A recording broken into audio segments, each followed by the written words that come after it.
신명기 26장 12에서 19절 말씀입니다.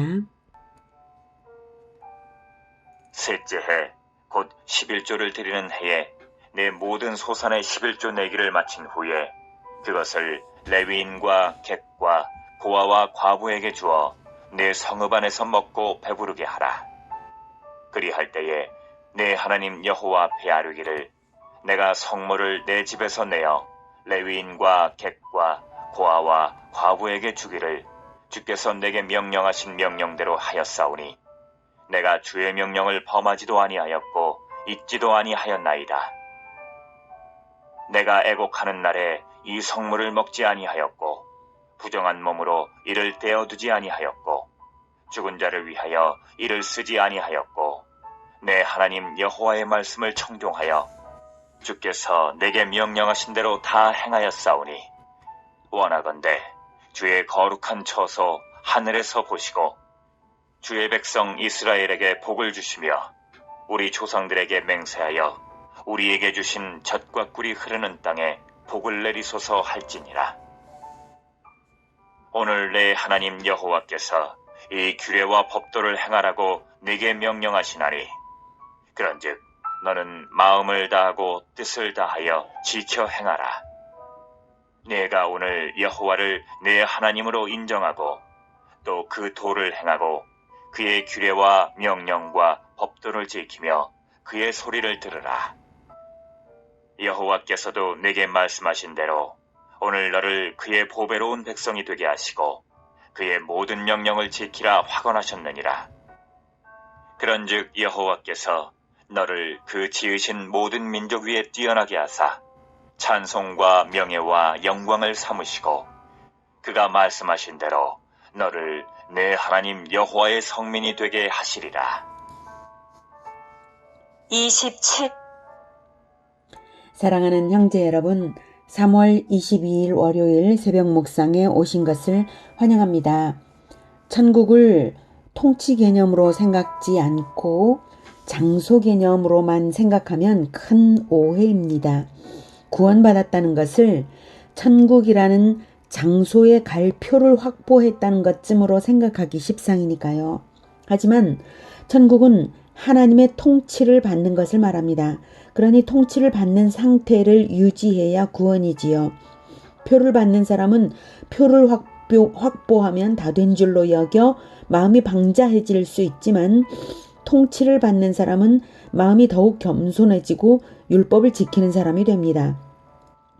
통치를 받지 않는 순간 천국을 잃는 것이니까요. 통치와 장소, 이 개념 차이를 기억하시고 천국의 통치받기를 유지함으로써 천국 백성의 자격을 유지하는 우리 모두가 되기를 축복합니다. 오늘 본문을 이해하는 데에는 전체의 맥락을 염두에 두고 끝절부터 보는 것이 좋겠습니다. 19절 그런즉, 이 그런즉이 중요하죠. 그렇게 한다면 이라는 조건을 전제하신 것입니다. 그러니 우리의 실천에 따라 주어지는 것이지 언약을 머리로 기억만 한다고 해서 주어지는 것이 아닙니다. 그런즉 여호와께서 너를 그 지으신 모든 민족 위에 뛰어나게 하사 찬송과 명예와 영광을 삼으시고 그가 말씀하신 대로 너를 내 하나님 여호와의 성민이 되게 하시리라. 네, 여호와의 성민이 되게 하시리라. 이 말씀이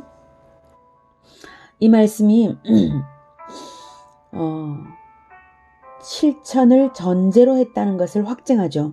이미 성민이 되었지 않냐고 생각하실 텐데요. 천국은 통치 개념이지 장소 개념이 아니라고 말씀드렸죠. 천국 입국을 했다면 그 나라의 법을 따르며 통치를 받는 상태가 계속되어야 하는 것입니다. 그런즉 성민이 되게 하시리라. 이것은 실천하면서 사는 자가 된다면 너는 성민이 된 것을 인정하고 너를 인정하고 버리지 않겠다는 뜻입니다. 성민이 받는 유익은 모든 민족 위에 뛰어나게 하사 찬송과 명예와 영광을 삼으시는 것입니다. 혹시 구원이 믿음으로 받는 것이지 행위로 받는단 말이냐고, 그렇다면 믿지 않는 자와 무엇이 다를 것이 무엇이냐고 생각하시나요? 믿지 않는 자는 천국 입국 자체를 하지 않은 것이니 천국의 규율조차도 알 수 없죠. 구원의 여망이 전혀 없는 죽은 자가 바로 믿지 않는 자들입니다. 하지만 믿는 자는 천국 입국은 했다는 것이고 이제 천국 규율을 배우고 지키는 인생을 살아갈 수 있다는 것입니다. 천지 차이죠. 천국에 입국한 이후에 천국 백성 아닌 것처럼 살아서는 안 된다는 당연한 말씀을 하고 계시는 것입니다. 그래서 천국에 들어오지 않은 사람은 천국의 법을 이해도 못하고 알지도 못하는 것처럼 예수님을 믿지 않는 사람들은 성경을 이해도 못하고 성경을 배우려고도 하지 않죠. 그러나 예수님을 믿는 사람들은 당연히 열심으로 성경을 배우고 열심으로 성경을 실천하도록 성경이 가르치는 바를 실천하도록 살아갈 수 있는 것입니다. 천국 개념을 통치 개념으로 분명히 인식해야만 구원이 실천적으로 유지되어야 하는 진리를 제대로 하는 것입니다. 천국 입국은 했다는 사실을 18절에 말씀하시죠. 자, 그런즉 바로 앞이니까 중요하죠. 18절. 여호와께서도 내게 말씀하신 대로 오늘 너를 그의 보배로운 백성이 되게 하시고 그의 모든 명령을 지키라 확언하셨느니라. 여기 17절에서도 너도 그의 소리를 들으리라 확언하였고 18절 여호와께서도 확언하셨느니라. 마치 양측이 계약을 하는 두 당사자 계약의 양측이 도장 찍었다 이런 뜻으로 말씀을 하시는 것이고요. 자, 18절에도 보십시오. 천국 입국 확인시키면서 천국 의무 이행을 강조하고 계시지 않습니까? 국가는 왕과 백성 사이에 언약을 중심으로 양자간 결속되어 있는 공동체이므로 언약을 양자간에 지켜야만 천국의 혜택도 유지되는 것입니다. 하나님께서는 너도 언약서에 도장 찍었지? 우리 둘이 함께 계약 도장 눌렀지? 맞지? 하시는 듯이 16, 17절을 말씀하십니다. 16, 17절. 오늘 내 하나님 여호와께서 이 규례와 법도를 행하라고 네게 명령하시나니 그런즉 너는 마음을 다하고 뜻을 다하여 지켜 행하라. 네가 오늘 여호와를 내 하나님으로 인정하고 또 그 도를 행하고 그의 규례와 명령과 법도를 지키며 그의 소리를 들으리라 확언하였고 누가요? 네가 이스라엘이 확언을 했다. 너 도장 찍었지? 이런 뜻입니다. 규례와 법도는 법도가 바탕에 흐르는 정신이라면 규례는 구체적인 행동 지침입니다. 그러므로 율법을 지킨다고 할 때에 문자적으로만 지킬 것이 아니라 즉 규례만 지킬 것이 아니라 법도를 이해해야 문화가 달라져도 법도에 맞게 적용할 수 있습니다. 규례는 문화가 달라지면 규례가 달라질 수 있거든요. 그래서 구약시대의 율법이 폐지될 수 있는 것은 신약시대에 와서 폐지될 수 있는 것은 우리에게 성령을 주셨기 때문에 성령께서 깨닫게 하시는 대로 법도를 현대의 여러 민족의 문화 속에서도 적용할 수 있는 것이어서 그렇습니다. 구약율법이 폐지되었다고 해서 여호와의 법도까지 폐지되는 것이 결코 아닙니다. 단지 규례만 폐지되었을 뿐입니다. 우리는 성령 안에서 율법을 지켜야 마땅합니다. 그래서 그 도를 행하고 그의 규례와 명령과 법도를 지키며 그의 소리를 들으리라 한 것이죠. 그렇게 실천할 때에 비로소 하나님께 복을 달라고 자격 있게 요청할 수 있습니다. 그게 13에서 15절인데요.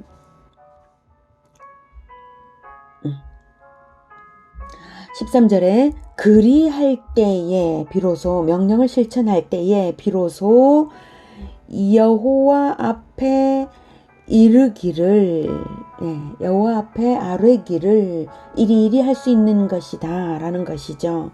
아뢰는 말 역시 제가 이리이리 언약대로 실천했노라고 아뢰는 것입니다.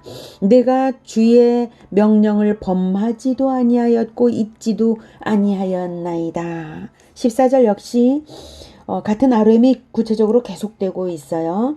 먹지 아니하였고 떼어두지 아니하였고 쓰지 아니하였고 명령하신 대로 다 행하였사오니 이렇게 법도를 벗어나지 않은 것과 명령대로 실천한 것을 나열한 다음에 비로소 원하건대 네, 맹세하여 우리에게 맹세하여 주신 복을 내리소서 할지니라.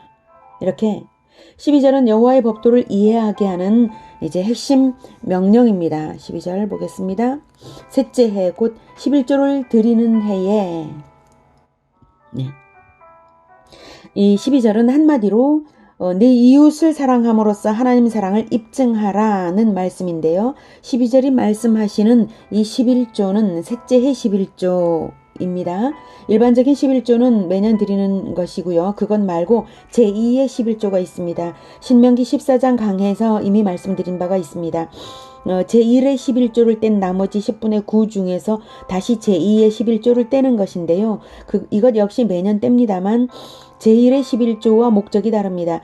제1의 11조의 사용 목적은 레위 지파의 생계 유지입니다. 제2의 11조의 사용 목적은 축제와 구제를 위한 것인데요.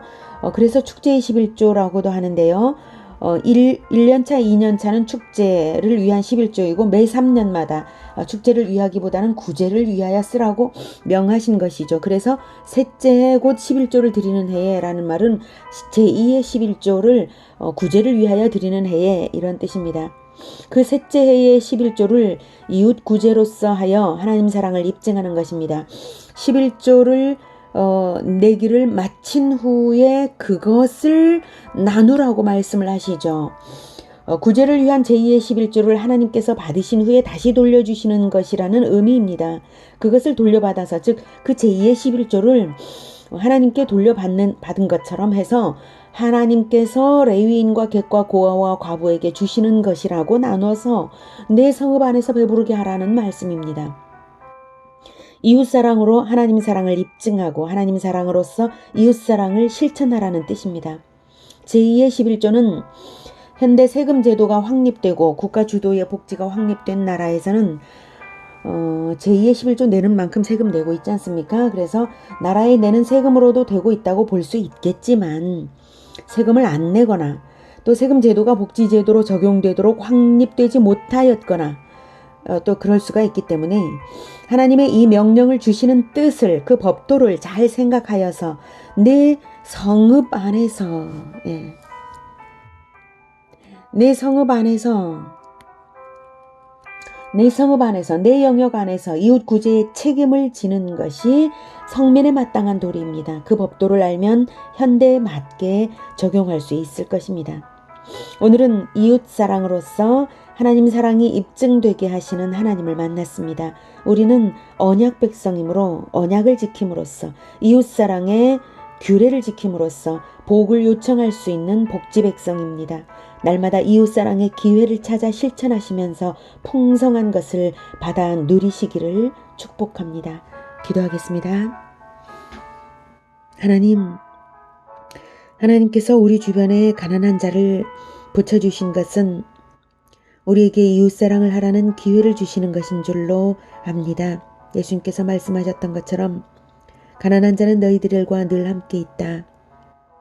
그 말씀을 하신 것은 우리에게 성민, 복지 백성의 실천으로서 하나님 사랑을 증명해 보여서 더욱 큰 복을 누리며 살도록 하시는 하나님의 은혜입니다. 정말 감사합니다. 하나님, 우리 주변의 가난한 이웃을 모른 채 하지 않겠습니다.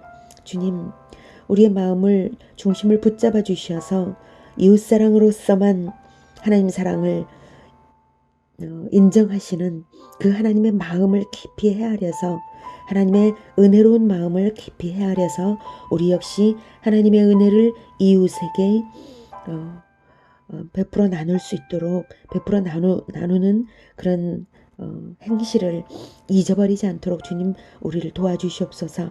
우리가 하나님의 은혜를 우리가 실행하겠습니다. 주님 감사합니다. 예수님의 이름으로 기도드립니다. 아멘.